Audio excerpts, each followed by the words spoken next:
Ya, seringkali kita mendengar syair yang Gus Dur tanpa waton itu. Al-Qur'an Qadim Wahyu Minoyo Nggih. tanpa tinulis bisa diwaca. Iya iya iya. Ya, Iya iya. ya. Al-Qur'an Qadim Wahyu Minoyo tanpa tinulis bisa diwaca. Iku wejangan guru waskita. Ya, Ya. guru waskita. Tidak salah apa yang disampaikan Gus Dur. Saya juga termotivasi dari munculnya itu. Wejangan guru waskita kitabnya tanpa tinulis iso diwaca. Iya iya iya. Ya, manjing ana ing sakjroning dodo. Iya, pelan-pelan Pak, pelan-pelan. Nah, Pelan-pelan Pak. Jadi kitabnya tidak ditulis tapi manjing berada di dalam diri kita, di dada kita. Begitu ya, dalam terjemahan bahasa Indonesia ya. Terjemahan bahasa Indonesia begini, Mas. Di semua agama apapun ada itu semua dengan bahasa yang berbeda-beda. Iya, betul Pak.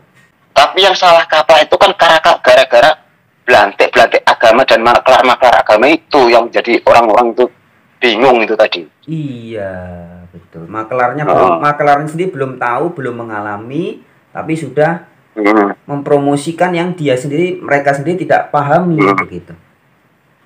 Saya tidak menyalahkan agamanya, tidak merendahkan agamanya. Karena itu juga tuntunan. Iya, proses tuntunan. Tapi yang ngawur itu kan kadang-kadang maklar-maklar itu. Iya, belantik maklar-maklarnya itu, sales agama itu ya.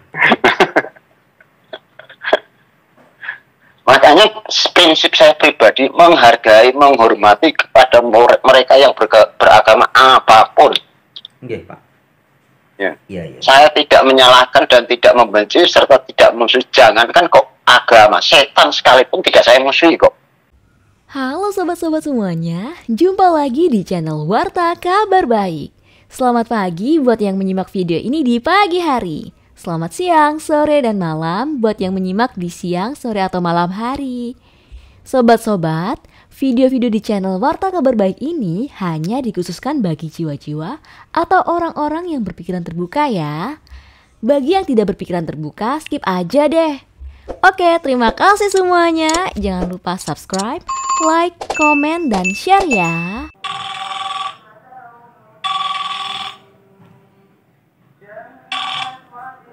Halo, selamat siang.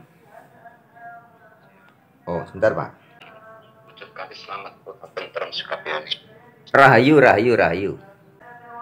Ya Pak Monang, gimana kabarnya? Baik ya? Baik. Nggih. Ada yang mau disampaikan lagi Pak Monang sebagai edukasi? Wih, video yang kemarin itu Pak, yang rekaman tentang haji dan makna dari tawaf, sa'i, dan sebagainya itu ya. Wih, itu benar-benar memberikan pencerahan kepada banyak orang yang betul-betul berterima kasih loh Pak. Iya, mudah-mudahan manfaat Mas. Pasti Pak, sudah pasti bermanfaat. Monggo Pak Monang, apa yang mau disampaikan? Ini kita mulai kupas syair waton dari yang Gus Dur. Maaf Pak Monang, kalau boleh suaranya bisa agak dikerasin lagi. Karena ini ada suara masjid ya dekat sini ya, jadi agak mengganggu ya. Ya, kita kupas syair tanpa waton dari yang Gus Dur. Gini, atau sebentar Pak, saya tak nutup jendelanya dulu biar suaranya agak hilang. Bentar. Yuk. Bentar Pak, bentar.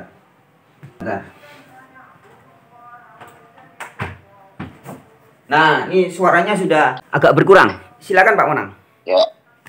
Ya.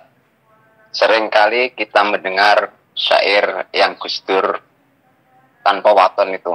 Al-Qur'an Qadim Wahyu Minoyo tanpa tinulis bisa diwaca. Iya. Sekarang kita kupas. Itu kan Nggih, monggo Pak. Al-Qur'an Qadim Wahyu Minulya tanpa tinulis bisa diwaca. Iku wejangan guru waskita. Ya. Ya. Guru waskita. Tidak tidak salah apa yang disampaikan Gus Dur. Saya juga termotivasi dari munculnya itu. Nggih. Awalnya kan gitu. Monggo Pak. Ya. Jangan guru waskita kitabnya tanpa tinulis iso diwaca. Ya. Ya, manjing ono ing sakjroning dodo. Ya, pelan-pelan Pak, pelan-pelan. Nah, Pelan-pelan Pak. Jadi kitabnya tidak ditulis, tapi manjing berada di dalam diri kita, di dada kita. Begitu ya, dalam terjemahan bahasa Indonesia ya. Terjemahan bahasa Indonesia begini Mas. Dalam syairnya itu kan, wejangan guru waskita. Ya. Kesimpulannya, kitabnya tanpa tinulis bisa dibaca. Jadi tanpa aksara, tanpa angka, tanpa cerita. Tapi bisa dibaca. Sip. Nah, wejangan guru waskita. Jadi yang manjing di dalam dada gitu nah. Iya. Ya. Tidak ada tulisan, tidak ada aksara, tapi bisa dibaca dengan kesadaran, kira-kira gitu Pak ya. Roso. Iya. Taruhlah begitu, nanti kan kita bisa anu sendiri nanti ya. Lanjut Pak Monang. Tidak salah yang Gus Dur memberi nama waskita. Waskita, Waskita itu linwih, mumpuni. Oh iya. Ya. Jadi setiap orang yang sudah mengenal guru sejatinya, ya, mau dinamakan apa saja itu tidak apa-apa, terserah yang mengenalnya gitu nah. Iya. Yang Gus Dur memberi nama guru waskita. Ya. Ada mungkin pihak lain yang beri nama guru sejati, ada yang memberi nama Nur Muhammad. Itu terserah pada orang yang sudah masuk wilayah situ. Iya, saudara-saudara kita Hindu menyebutnya mungkin Atman ya. Orang-orang Kristen nyebutnya Roh Kudus atau Rohul Kudus gitu ya. Nah, pokoknya itu terserah kembali ke pribadinya yang berkaitan yang bersangkutan. Sip. Lanjut Pak. Nah, disitulah orang yang sudah memahami situ sudah manjing ke situ. Segala perilaku budi pekertinya itu semua itu sebagai sinyal penangkap ilmu sejati. Artinya apa yang dilihat itu jadi ilmu tauhid, apa yang didengar jadi ilmu tauhid, apa yang dialami, yang dirasain semuanya berkaitan langsung dengan Sang Maha Suci. Maaf Pak, ini mungkin kalau yang izin saya hubungkan dengan kesaksian Al-Quran. Dalam surat Al-Quran dikatakan, kemanapun kamu memalingkan wajahmu, inilah wajah Allah. Al-Baqarah 115 itu mungkin Pak ya. Ya mungkin, kalau saya kan nggak paham tentang Quran. Oh iya. Di Bible juga Pak. Di Bible. Jadi saya bercerita. Iya. Saya bercerita hanya sebatas apa yang saya tahu, yang saya rasa, yang saya alami itu. Sip. Ini malah keren ini. Ini malah keren kalau Pak Monang tidak dari hasil membaca Al-Quran tapi bisa memiliki kesadaran itu. Artinya benar-benar Pak Monang bukan tahu dari moco tulisan manusia, tapi benar-benar dari membaca kolbu tadi, membaca di dalam diri tadi ya Pak ya.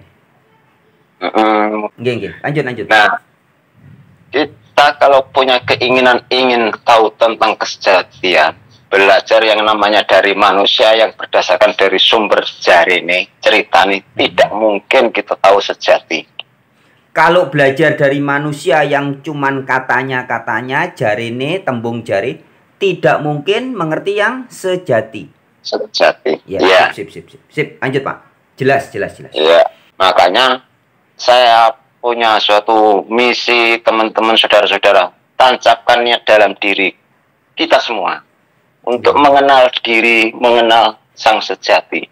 Walaupun saat ini belum ketemu si guru penuntun, tetap diperjalankan oleh Tuhan, nantinya ketemu. Iya. Jangan ada keraguan, selama ada niatan pasti dipertemukan. Gitu Pak ya. Sip. Pasti itu Pak ya. Dan pasti dipertemukan kalau memang sudah tertancap niat ingin ke situ. Nah, di samping itu, jangan khawatir dengan bab rezeki ekonomi. Jangan khawatir juga dengan rezeki ekonomi, materi, begitu maksudnya Iya. ya. Nggih. Ya, begitu.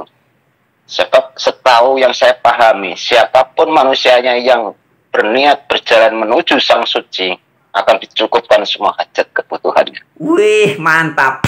Jadi ini seperti banyak spiritualis juga mengatakan bahwa rezekinya itu seperti menjadi bayangan ya. Kalau kita jalan menuju terang, menuju cahaya, maka bayangan di belakang kita akan selalu mengikuti. Kira-kira begitu, Pak ya? Nah, ya disitulah. Sip, sip, Di sip. samping itu, kita lebih mudah melepaskan kemelekatan-kemelekatan pada hati kita, pikiran kita. Nggih, nggih, nggih. Walaupun kita aktivitas seperti biasanya, tapi tidak melekat pada hati kita. Wih, mantap. Betul, betul, Pak. Betul, itu beneran, Pak. Saya juga ngerasain. Lanjut, lanjut, Pak. Lanjut. Jadi prinsip melakukan kehidupan kita itu hanya siap melayani. Siap melayani ya. Nah, di situ. Nggih, nggih, nggih. Masalah dapat berapa itu Tuhan sendiri yang ngurusi. Yes. Mantap. Keren ini. Jadi jangan harap pribadi kita akan menjadi terbaik kalau kita tidak memahami ini. Jangan harap pribadi kita menjadi lebih baik kalau tidak Kalau memahami ini. Nah, Nggih, nggih. begitu juga jangan harap negara kita akan lebih bangkit kalau tidak warganya memahami ini. Ya, ya, ya, Pak. Sepakat, Pak. Sip. Jadi sang guru sejati kata yang Gus Dur adalah guru waskito. Guru Itu waskito. fakta real, memang nyata dan ada. Iya, iya, Pak. Tapi kita harus bisa membaca fenomena saat ini. Kenapa syair Gus Dur akhir-akhir ini hanya tinggal iramanya saja, syair yang semestinya kok kadang dihilangkan. Nah, situ kan kadang-kadang jadi tanda tanya, Mas. Ya, ya, ya. Nah, ini yang perlu kita baca juga. Ada apa itu, Mas? Ya. Bagaimana ini, Pak? Menurut Tapi Bapak? ya maksudnya mungkin kalau syair Gus Dur murni syair-syairnya itu asli, tetap sering dikumandangkan, orang akan tercerahkan. Iya, iya. Nah, kalau sudah tercerahkan, ada pihak lain yang merasa dirugikan. Siapa pihak lain yang merasa dirugikan? Khususnya para maklar-maklar agama. Para maklar-maklar agama merasa dirugikan. Iya, ya. Kalau orang mendapat, Sudah tercerahkan. iya, tercerahkan, mendapat petunjuk langsung dari waskito tadi. Nggak butuh lagi Iya. guru agama, nggak butuh ulama, ubaru, ustadz, dan pendeta, dan sebagainya ya, Pak ya. Masalahnya dia manusia yang sudah memahami ke situ, tempat bertanyanya bukan pada manusia, tapi pada guru sejatinya. Geng, geng, geng, geng. Nah, gitu. Nah, dalam istilah agama, makanya kan ada istilah Nur Allah, Nur Muhammad, dan Nur Insan. Kan tetap kembali ke Trisula Weda, Mas. Bacaan 3. Ya, Trisula Weda. Iya. Jadi, Maaf, Pak. apapun... Maaf, Pak. Gimana? 3 Sulaweda bisa diulangi lagi, Pak. Tri itu, Pak, supaya teman-teman nanti lebih tegas lagi. Trisula itu. Trisula itu kan hanya istilah, Mas. Iya, iya, hanya istilah. Istilah. Tri 3, Sula susunan, La adalah laku. Laku. 3 susunan laku. Oke, sip, jelas. Lanjut, lanjut, Pak. Jangan dimanai milik agama A, B, C, D, jangan. Iya, iya, iya, iya. Ya, itu. Nggih, nggih, nggih. Jadi, orang yang sudah memahami Trisula ini, itu akan berbuah budi, gitu, nah. Otomatis, Pak ya. Otomatis berbuah budi pekerti luhur itu tadi. Nggih, nggih. Jadi mau agama apa saja, intinya ke situ. Iya, iya, iya. Jadi yang bisa mengantarkan kita menjadi tahu sang sejati, ya guru sejati. Iya, ya. Itu simpel sebenarnya, Pak ya. Yang bisa mengantarkan Iya. kita tahu yang sejati ya guru sejati, bukan yang lain. Guru sejati, bukan yang lain. Yes. Nah, guru sejati itu sudah manunggal nyawisi dalam diri. Nah, ini kabar baiknya ya, Pak ya. Jadi nggak perlu ke tetangga sebelah, nggak perlu jalan nyebrang jalan, nggak perlu ke kota atau ke desa tetangga, apalagi sampai nyebrang pulau, nyebrang negara, nggak perlu, Pak. Sudah Nah, tapi kan bersama itu, kita. semacam itu nggak bisa disalahkan, Mas, karena itu proses. Geng. Ya, Iya. proses betapa sulitnya mencari itu gitu nah. Iya. Untuk menemui yang sejati yang di dalam diri itu harus kadang prosesnya harus kesasar susur dulu gitu ya, Pak ya. Iya, kalau nggak ngalami begitu nanti Iya. permata dianggap permata dianggap pecahan kaca, Mas. Kalau Iya. memang mudah itu. Benar. Betul sekali. Benar, sip. Ya. Nah, kenapa saya berani bicara semacam ini? Karena ini sudah waktunya, sudah saatnya kebangkitan Nusantara itu harus dihidupkan, dibangkitkan. Nggih, benar. Artinya Nusantara itu bukan simbol hanya negara saja, tapi pribadi kita juga. Gitu. Seluruh manusia ya. Yang namanya termasuk kalau dalam istilah Jawa memayu hayuning diri, memayu hayuning negara lan memayu hayuning bawana. Kan Trisula juga itu. Iya. Seandainya pejabat memahami tentang ini, dia akan jadi pejabat yang jujur, Mas. Betul sekali, Pak. Iya loh. Polisi akan jadi polisi yang betul-betul sadar dirinya adalah utusan Tuhan. Tentara yang sadar ya. Pebisnis, penggerak ekonomi, menteri, Pak RT, bahkan petani, semua kita akan sadar bahwa kita melakukan semua ini karena diutus oleh guru sejati gitu, Pak ya. Iya, sebagai pelayan. Iya. Iya. Disinilah makanya kadang-kadang aku berpikir ingin berbagi hal semacam ini kepada teman, kepada sanak saudara. Kadang-kadang nggak nyambung, justru malah makian dan hinaan yang ada. Gitu, Pak ya. Oke. Jadi ada kesempatan semacam ini semampu saya sampaikan biar didengar teman-teman saudara-saudara yang lain barangkali terinspirasi mencari tahu. Betul sekali, Pak. Betul, Pak. Maaf, Pak, saya ingat sedikit nih. Ini selalu polanya seperti itu loh, Pak. Mungkin Bapak ngomong seperti ini di dalam keluarga dekat, di orang-orang dekat malah nggak diterima begitu ya. Saya juga begitu, Pak. Saya juga ngalami gitu di keluarga besar saya, di teman-teman dekat. Juga, Pak, ini ada tertulis, Pak, di dalam kisah ketika Yesus ditulis di Injil atau di Bible-nya orang-orang Kristen juga ditulis. Yesus pernah berkata, seorang nabi tidak akan diterima di kalangannya sendiri, di keluarganya sendiri, akan ditolak. Selalu begitu, Pak. Polanya selalu begitu. Itu juga proses pendewasaan, Mas. Iya.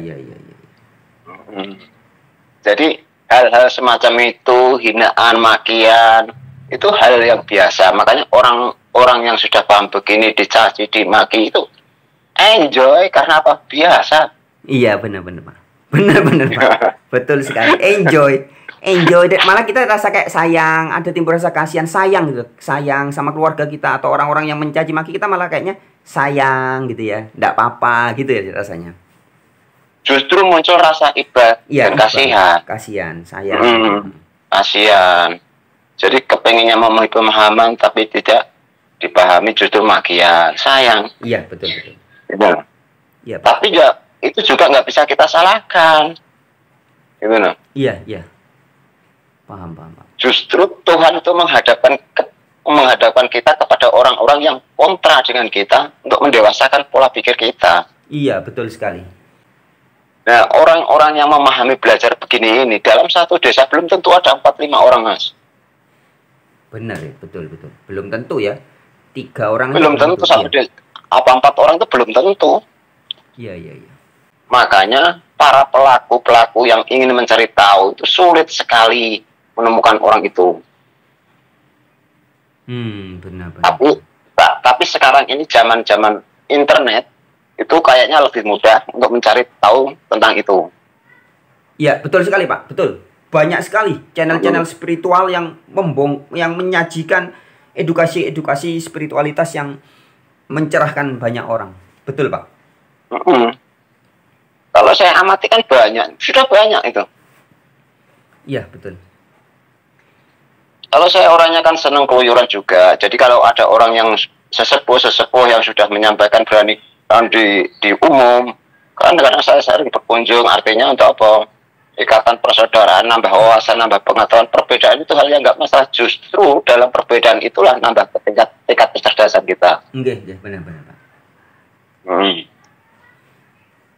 Jadi perbedaan jangan kita manai sebagai awal permusuhan, perlawanan, jangan. Iya. Itu harus kita syukuri karena itu membina, membangun diri kita lebih cerdas, lebih waras. Yes. Betul ya. Sebagai bisa pembanding, sebagai penyemangat, sebagai cermin ya untuk kita bisa membangun diri kita. Iya. Jadi seandainya ada orang marah-marah dengan kita, jangan kita layani dengan emosi marah. Justru kita sikapi, jadikan dia ada sahabat, saudara terdekat. Iya. Dalam kemarahan dia itu ada pesan-pesan untuk kita perbaikan diri. Iya, pesan dari semesta ya. Jadi sama Tuhan, iya. Sama Tuhan atau semesta, orang itu diizinkan marah kepada kita, artinya kita mendapat suatu pesan yang kita harus bisa menangkap ya. Koreksi diri kita. Iya, koreksi diri. Iya, betul Pak. Karena orang itu marah pasti ada sebabnya. Iya, betul. Nah, di situ kita jangan mempertahankan ego untuk mempertahankan mencari pembenaran dengan alasan ini itu. Kita harus sadari pasti ini gitu. Pasti ada pesan. Iya, Pak. Itu kan cara guru sejati mendidik kita. Benar. Jadi kata guru sejati ketemu guru sejati bukan kok hadap-hadapan antara aku dengan sosok di depanku, tidak begitu. Iya, paham, Pak. Ya. Sip. Begitu juga dengan Sang Maha Suci, kita ketemu dengan Sang Maha Suci.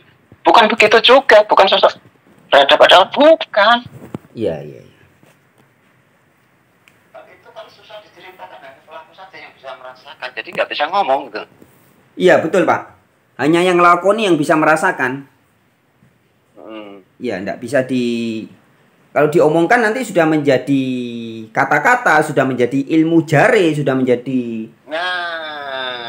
tembung jare, katanya lagi Pak ya. Jadi kesimpulannya pada suatu kalau kita sudah sadar, nggak yakin, nggak percaya kalau ada firman Tuhan wujud tulisan manusia, nggak percaya. Iya, otomatis bener Pak. Kita sudah ngerti yang asli, guru sejati yang selalu bervibrasi ya, dengan getaran-getaran dan rasa, maka otomatis ya kita tidak percaya lagi dengan tulisan kulaan jari katanya itu. Seandainya percaya, tapi nggak yakin. Ya. Maksudnya percaya kalau itu kitab tulisan manusia gitu namanya kitab saya. Tidak dijadikan patokan, suatu pedoman, suatu yang harus dikultuskan, dipuja-puji secara berlebihan. Iya, betul. Nggak bakal begitu. Itu secara tidak langsung sama dengan menganggap Tuhan itu sepele, pensiun berfirman itu namanya. Iya, sebenarnya itu kalau dalam bahasa yang agak vulgar mungkin itu merendahkan atau melecehkan Tuhan yang asli kan begitu Pak.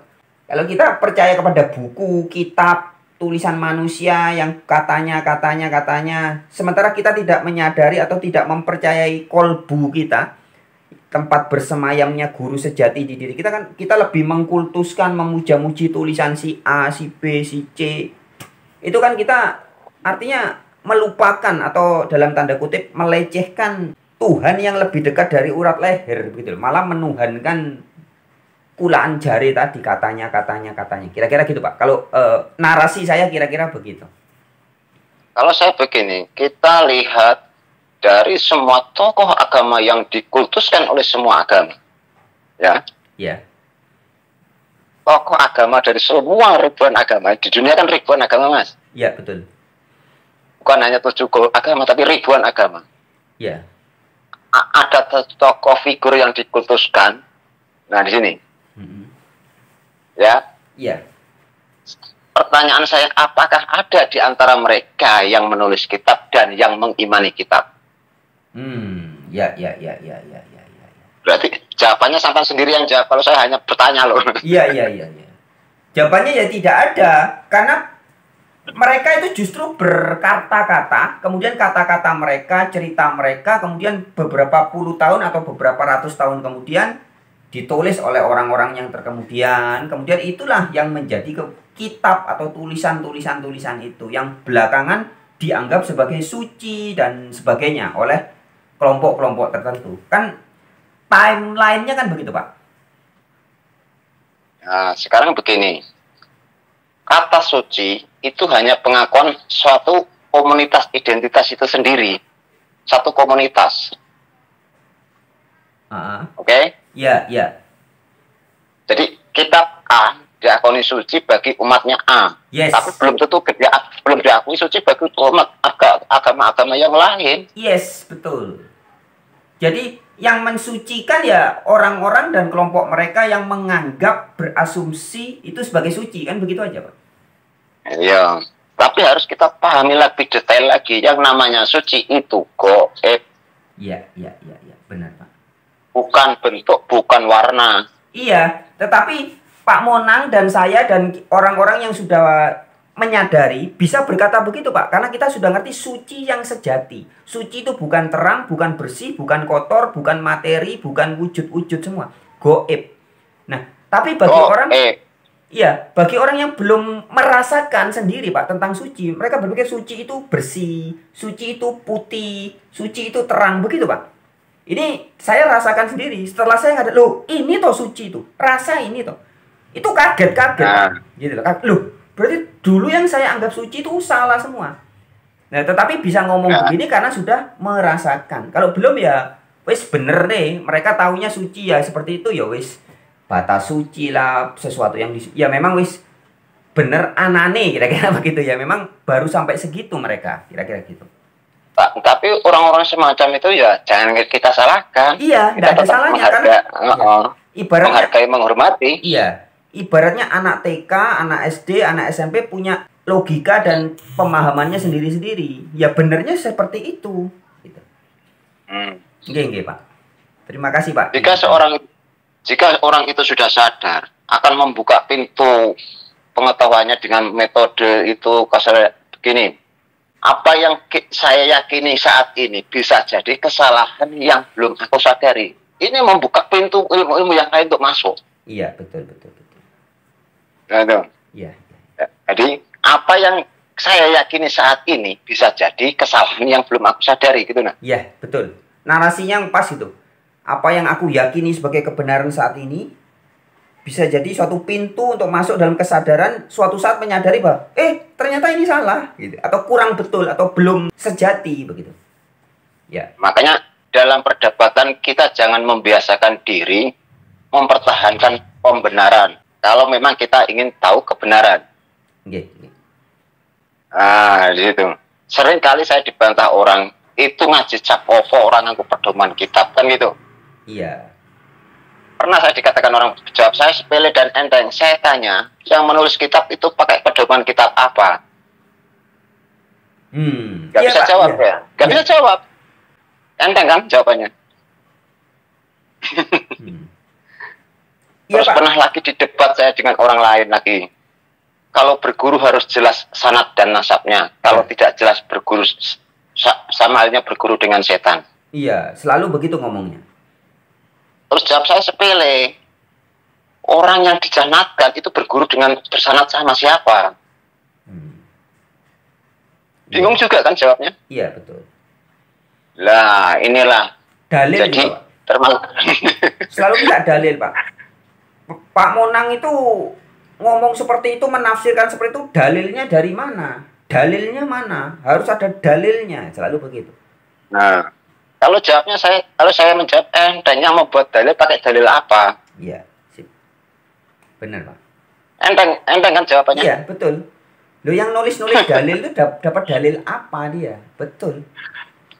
Dia berpedoman pakai dalil apa gitu nah? Iya. Gitu. Jadi kita harus membangkitkan kesadaran kita supaya kita itu tidak tergampang hanya memahami berdasarkan jari ini cerita ini riwayat si Anu si Ade. Iya. Selamanya kita akan jadi orang bingung. Betul. Padahal itu kalau kita renungkan kan jelas, Pak. Dalil dari si A misalkan. Si A mendapat dari si B. Si B dengar-dengar dari si C. Si C diberitahu si D. Si D dari hasil membaca tulisannya si E. Si E diajari gurunya, yaitu si F. F mendapat informasi dari G. G dari H, H dari I, J, K, dan seterusnya begitu. Turun temurun, Makanya kulaan jari. makanya saya katakan gurunya guru itu siapa, langsung saya polkan kan. Ya, makanya betul. Kita langsung kalau kita langsung polkan gurunya guru Iya. itu siapa kan kebingungan jawab. Iya, betul. Nah, gitu. Benar. Iya. Harusnya kan mikir ke mentoknya, polnya, mentoknya ke siapa ini kan begitu. Ya, kembali ke dalam Gusti tadi, Waskito yang katanya Gus Dur itu. Benar. Apa yang disampaikan Gus Dur benar-benar orang yang sudah di situ, ya, sudah tidak ada kekhawatiran, Arab merasa aman, tentrem. Nah itu. Seharusnya kan Gus Dur ada merasa rumongso aman. Nah, jadi orang yang sampai ke situ sudah merasa damai, tentrem, aman. Iya. Nggak kekurangan apapun, nggak pasarnya mau nggak gerangsang itu dalam bahasa Jawanya itu. Iya benar ya. Karena sudah ke sumbernya segala sumber, mentok ke polnya tadi. Iya langsung dipolkan, cara berpikir kita itu dipolkan itu. Iya. Ngapain? Anggap saja kita ini adalah orang manusia yang pertama gitu di muka bumi kan gitu. Iya. Ya. Jadi tidak ada ketergantungan dan pengetahuan tentang ketuhanan berdasarkan orang lain. Yes. Keren. Sip. Nah, dari orang lain juga kita terima. Tapi sebagai referensi pengembangan pengetahuan kita. Iya. Sebagai referensi, jadi, sebagai perbandingan, iya. Ilmu yang sejati itu lahir dari dalam diri kita sendiri, bukan dari luar diri. Ini bagus. Coba ulangi pelan-pelan, Pak. Ilmu yang sejati itu lahir atau memancar atau keluar dari dalam diri kita sendiri, bukan dari diri kita sendiri, bukan dari orang lain. Mantap. Ya, Pak. Ya. Ini kan suatu bentuk edukasi untuk saudara-saudara kita, teman-teman kita yang ingin menemukan guru sejati. Tanamlah niat untuk mengenal diri, mengenal Tuhan. Kalau jika diniati dengan sungguh-sungguh, pasti ada jalannya. Betul. Ya. Pasti diperjalankan oleh Tuhan untuk menemukan dirinya, menemukan Tuhan itu sendiri. Ya. Jika kita sudah didasari tidak percaya, tidak mungkin manusia berjumpa dengan Tuhan, ya sudah, selamanya tidak akan mengerti. Iya. Sudah didogma oleh doktrin Tuhan tidak empiris, tidak bisa dialami, tidak bisa didengar, tidak bisa dirasakan, ya, begitu. Sudah dipatok, dibatasi sendiri, maka yang jelas setiap hari ini adalah firman Tuhan itu sendiri nggak terasa jadinya, nggak sadar-sadar. Tapi orang semacam itu ya nggak bisa kita salahkan, memang pengetahuannya di situ. Iya, bener anane di situ, sampainya di situ ya. Anak TK ya taunya begitu, anak SD taunya begono, anak SMP ya betul bener anane, bener kabeh, jadi tidak ada yang salah. Sip. Kalau dalam bahasa agama kurang lebihnya begini. Mohon maaf ini ya, bukan merendahkan, bukan melecehkan, tapi ini justru mengedukasi aku sendiri secara pribadi. Iya, Pak. Bunyinya la ilaha illallah al malikul haqqul mubin. Nah, jadi tidak ada Tuhan selain Allah yang maha nyata, gitu nah. Maha nyata ya. Nah, sekarang pertanyaan nyata apanya kan gitu? Iya. Nah, itu kan perlu kita gali, kita kaji agar menemukan yang nyata itu tadi. Bukan cuma dibilang nyata, tapi maha nyata. Jadi amat sangat terang benderang, amat sangat nyata, kan begitu. Ya. Jadi saya tidak merendahkan, justru saya menjunjung tinggi kalimat itu. Iya, betul. Nah, iya. Jadi patokan referensi juga itu nah. Ya. Untuk membuktikan. Iya. Di semua agama apapun ada itu semua dengan bahasa yang berbeda-beda. Iya, betul, Pak. Tapi yang salah kaprah itu kan gara-gara belantik agama dan maklar agama itu yang menjadi orang-orang itu bingung itu tadi. Iya, betul. Maklarnya sendiri belum tahu, belum mengalami, tapi sudah mempromosikan yang mereka sendiri tidak pahami begitu. saya tidak menyalahkan agamanya, tidak merendahkan agamanya. Karena itu juga tuntunan. Iya, proses tuntunan. Tapi yang ngawur itu kan kadang-kadang maklar-maklar itu. Iya, belantik maklar-maklarnya itu, sales-sales agama itu ya. Makanya prinsip saya pribadi menghargai, menghormati kepada mereka yang beragama apapun. Oke, Pak. Ya. Iya. Saya tidak menyalahkan dan tidak membenci serta tidak musuh. Jangankan kok agama, setan sekalipun tidak saya musuhi kok. Iya, betul. Sama, Pak. Orang-orang yang berkesadaran sudah pasti begitu. Bagaimanapun juga, maupun itu setan, jin, demit, iblis, dia berusaha berkehendak, itu juga bagian kehendak Tuhan. Ngapain aku mau musuhi? Iya. Semua berada di dalam kuasa Tuhan itu sendiri. Tuhan meliputi segala sesuatu ya. Jika di diri kita masih ada kebencian dengan makhluk Tuhan lainnya, pertanda kita belum kenal Tuhan. Yes, ya betul sekali, Pak. Benar sekali, benar. Makanya orang yang sudah memahami Tuhan tetap konsen pada tebar welas asih. You know? Tebar welas asih. Ya. Nang marang segala makhluk ya. Iya, tidak pilih-pilih. Iya. Tidak milih kui agamamu apa, keyakinanmu apa, itu udah nggak penting, nggak terlewati masalah. Iya, betul, Pak. Di samping itu tidak menyalah-nyalahkan, tidak membenar-benarkan. Masalah salah dan benar hanya persepsi pikiran manusia. Iya.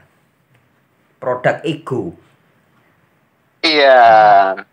Manusia umumnya menilai salah dan benar itu berdasarkan suka dan tidak suka, bukan masalah kesejatian. Betul, Pak. Kalau sesuatu sesuai dengan kepentingan dan ego saya, maka saya bilang, ini benar, ini bagus. Ya. Tapi kalau sesuatu hal tidak sesuai, tidak selaras dengan kepentingan ego saya akan bilang, salah, sesat. Kan begitu, Pak? Nah, komentar orang semacam itu, itulah kategori komentar orang yang mampet akal pikirnya. Karena sudah tertutup doktrin dan dogma, akhirnya apa? Ya sudah, nggak bisa mentok-mentok lagi. Ingin mencari tahu suatu kebenaran harus mencari dalilnya. Iya. Kitabnya kitab apa, dalilnya bagaimana? Nah, ini tanda-tanda yang orang-orang yang akalnya mampet. Iya, masih cover, masih kufur, tertutup, kadarun ya, tidak bersih atau butak gitu ya. Kalau dipikir ke dalam lebih tinggi lagi, coba dinalar dipikir. Yang nulis, yang membuat dalil itu dia pakai dalil apa, kan gitu? Iya. Simple sebenarnya. Yang membuat dalil itu kan manusia, kita juga manusia. Daripada kita harus mencari dalil, lebih baik kita buat dalil. Yes. Makanya orang-orang yang sudah berkesadaran bisa membuat dalil, bisa membuat firman-firman, bisa berfirman, bisa bersabda-sabda. Nah, ini perlu saya anukan, Mas ya. Aku punya dua kata ya. Ini multi tafsir. Jika orang itu bisa memahami dengan benar, itu akan menjadikan pribadi yang sangat baik. Kata-kata ini seringkali diucapkan orang-orang umum, apalagi khususnya orang Jawa. Begini katanya, ini suaranya, ojo madani lan ojo madoni. Nah, itu sudah nggak karat, multi tafsir itu. Ojo madani dan ojo madoni. Bahasa Indonesianya gimana itu, Pak? Jangan apa itu? Susah untuk diterjemahkan bahasa Indonesia karena multi tafsir kok. Oh iya. Madani itu bisa dimaknai dengan menyamai, jangan bisa dimaknai jangan menghujat. Kan repot nih. Iya betul. Diterjemahkan bisa multitafsir. Multitafsir. Iya. Oke, Pak. Sip. Sudah cukup? Cukup ya untuk sekian, Pak. Iya. Terima kasih banyak. Untuk ngisi-ngisi waktu. Ya, sip. Matur sembahun, Pak Monang. Ya. Selamat. Ya, rahayu wujud kanthi selamat putus tentrem sekabehane makhluk. Rahayu. Kanthi teguh rahayu selamat. Sip. Matur sembahun, Pak. Sun. Oke ya, sahabat-sahabat, itu kembali edukasi pencerahan yang dibagikan oleh Pak Monang. Ya, seperti biasa kalau Pak Monang sudah memberikan wejangannya, saya tidak akan ulangi lagi. Teman-teman, apa yang disampaikan Pak Monang sudah amat sangat bagus, amat sangat baik ya. Semoga bisa dirasakan dan dipahami, dihayati. Oke sahabat-sahabat, sekian dulu video edukasi kali ini. Jumpa lagi di video-video berikutnya. Tetap semangat. Nusantara bangkit.